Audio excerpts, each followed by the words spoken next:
Halo semuanya, hari ini kita akan membahas mengenai mobilitas sosial.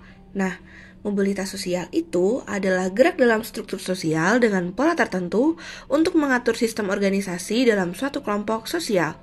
Secara bahasa, kata mobilitas berasal dari bahasa Latin mobilis, yang artinya mudah dipindahkan atau banyak bergerak. Beberapa ahli juga mengungkapkan mengenai opininya mengenai definisi mobilitas. Nah, menurut Robert M.Z. Lawang, mobilitas sosial adalah perpindahan posisi dari lapisan yang satu ke lapisan yang lain atau dari dimensi ke dimensi yang lainnya. Kemudian, menurut Horton dan Hahn, mobilitas sosial adalah sebagai tindakan berpindah dari satu kelas sosial ke kelas sosial lainnya.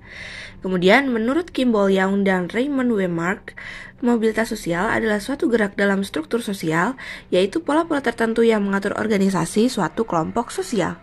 Dan yang terakhir, menurut Transford, mobilitas sosial merupakan suatu gerak naik atau turun dari individu atau kelompok dalam suatu hierarki sosial. Nah, mobilitas sosial memiliki dua macam. Yang pertama adalah vertikal, di mana perpindahan individu dari suatu kedudukan ke kedudukan lainnya, di mana posisi kedudukan ini tidak sederajat, yang satu lebih baik daripada yang lainnya. Kemudian yang kedua adalah secara horizontal, yaitu perpindahan seseorang dari suatu kelompok sosial ke kelompok sosial lainnya yang sederajat. Artinya, kelompok sosialnya yang dulu tidak lebih tinggi atau lebih baik dari kelompok sosial yang saat ini. Dalam mobilitas vertikal terdapat dua bentuk.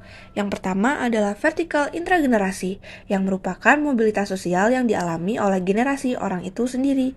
Artinya, orang yang berusaha dan bekerja itu sendiri yang mengalami mobilitas sosial ini, bukan orang lain.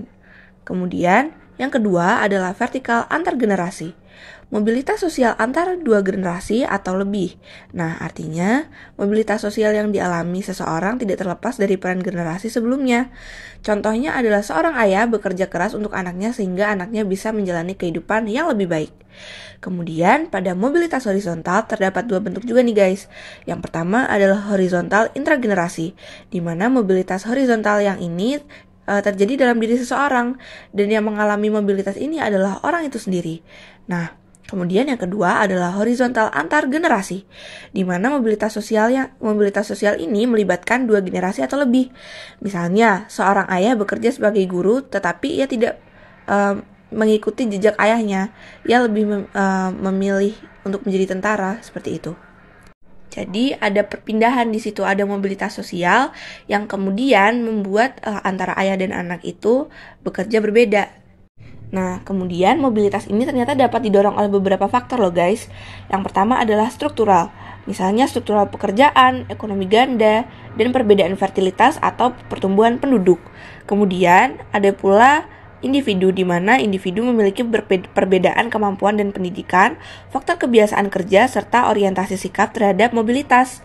Kemudian adalah status sosial, di mana dalam status sosial ini terdapat ascribed status, achieved status, dan assigned status. Kemudian ada ekonomi, di mana umumnya semakin keras seseorang berusaha, maka semakin banyak imbalan yang dia terima, sehingga semakin baik dan stabillah kondisi ekonominya. Kemudian adalah politik, di mana pembagian kekuasaan dalam masyarakat yang berwujud proses pembuatan keputusan, khususnya dalam suatu hal yang berhubungan dengan pertumbuhan dan perkembangan negara. Dan yang terakhir adalah kependudukan, di mana dinamika kependudukan seperti kelahiran, kematian, dan migrasi turut memiliki andil dalam proses mobilitas sosial. Mobilitas dapat dihambat melalui berbagai cara guys, seperti kemiskinan, diskriminasi kelas, perbedaan ras dan agama, perbedaan jenis kelamin, dan pengaruh sosial yang sangat kuat. Menurut Pitirim Sorokin, terdapat beberapa saluran mobilitas di mana orang bisa melakukan mobilitas sosial melalui saluran-saluran tersebut.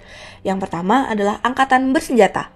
Seseorang yang tergabung dalam angkatan bersenjata biasanya ikut berjasa dalam membela nusa dan bangsa, sehingga dengan jasa tersebut ia mendapat sejumlah penghargaan dan naik ke status yang lebih tinggi. Yang kedua adalah pendidikan.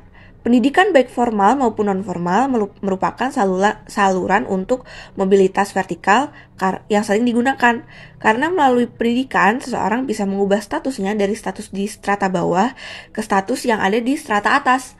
Kemudian yang ketiga adalah agama.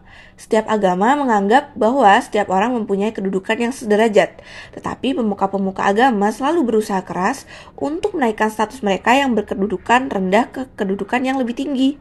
Yang keempat adalah organisasi ekonomi. Organisasi ini, baik yang bergerak di dalam bidang perusahaan maupun jasa, pada umumnya memberikan kesempatan seluas-luasnya bagi seseorang untuk mencapai mobilitas vertikal. Kemudian yang kelima adalah organisasi politik. Kemungkinan besar akan cepat mendapat status dalam partainya orang-orang yang ada di politik itu, bahkan mendapat peluang yang lebih besar menjadi anggota dewan legislatif maupun eksekutif. Yang terakhir, yang keenam adalah perkawinan. Karena melalui perkawinan, seseorang dapat menaikkan statusnya. Misalnya, seorang wanita yang berasal dari keluarga biasa-biasa saja menikah dengan pria yang status sosial ekonominya lebih tinggi. Ternyata mobilitas sosial itu memiliki dampak positif dan negatif, guys. Dampak positifnya adalah mendorong seseorang untuk lebih maju, mempercepat tingkat perubahan sosial masyarakat ke arah yang lebih baik, serta meningkatkan integrasi sosial. Sedangkan mobilitas sosial juga memiliki dampak negatif sebaliknya, seperti konflik antar kelas, konflik antar kelompok, konflik antara kelompok tradisional dan modern, post-power syndrome, putus asa dan malu, serta ketakutan dan kegelisahan. Itulah bahasan kita hari ini, yaitu mengenai mobilitas sosial. Apakah teman-teman sudah terbantu? Atau adakah pertanyaan? Bisa langsung ke kolom komentar ya teman-teman.